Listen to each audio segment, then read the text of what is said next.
Hi friends, welcome to Veni's kitchen. நாம் இன்றைக்கி என்ன பார்க்க போகிறோன்னா, அவரைக்காய் பொரியல் எப்படி பண்ணலான்னு இந்த வீடியோவில் பார்க்கலாம்.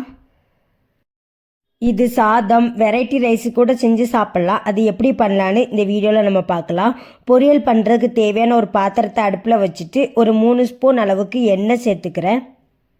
எண்ணெய் சூடானதும் 1 ஸ்பூன் அளவுக்கு கடுகு, கடலைப்பருப்பு சேர்த்துக்கிறேன். கடுகு பொரிஞ்சதுக்கு அப்புறமா ஒரு பெரிய வெங்காயத்தை தோல் உரித்து சின்ன சின்னதாக கட் பண்ணி வச்சுருக்கேன், அதை சேர்த்துக்கலாம். அப்புறமா கொஞ்சம் கருவேப்பிலை சேர்த்து நல்லா மிக்ஸ் பண்ணிக்கோங்க.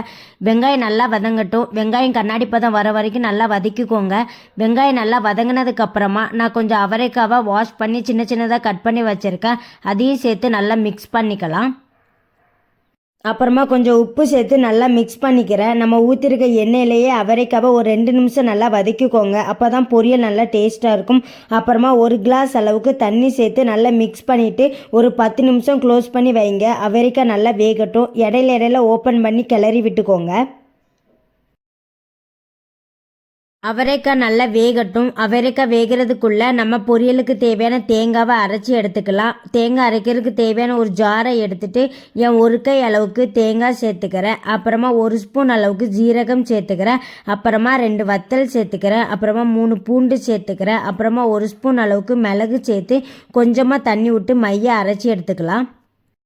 10 நிமிஷம் ஆகிட்டு பாருங்கள், அவரைக்காய் நல்லா வெந்துட்டு இந்த சமயத்தில் நம்ம அரைச்சி வச்சுருக்கிற அந்த தேங்காய் பேஸ்ட்டை உள்ளே சேர்த்துக்கலாம். காவாசி தண்ணி இருக்கிற மாதிரியே பார்த்துக்கோங்க, ஏன்னா தேங்காயோட பச்சை வாசனை போகிறதுக்காக அந்த தண்ணி தேவைப்படும். ஒரு 2 நிமிஷம் நல்லா வதக்கிக்கோங்க. அதில் உள்ள தண்ணியெல்லாம் வற்றி தேங்காயோட பச்சை வாசனை போகிறதுக்காக ஒரு 2 நிமிஷம் நல்லா வதக்கிக்கோங்க.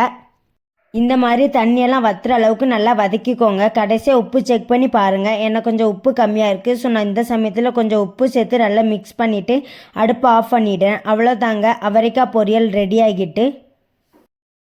இதே மாதிரி நீங்களும் உங்கள் வீட்டில் ட்ரை பண்ணி பாருங்கள், ரொம்ப டேஸ்ட்டாக இருக்கும். உங்களுக்கு இந்த வீடியோ பிடிச்சிருந்தா லைக் பண்ணுங்கள், கமெண்ட் பண்ணுங்கள், வேனிஸ் கிச்சன் சேனலை சப்ஸ்கிரைப் பண்ணிக்கோங்க. பாய் ஃப்ரெண்ட்ஸ், நெக்ஸ்ட் வீடியோவில் பார்க்கலாம்.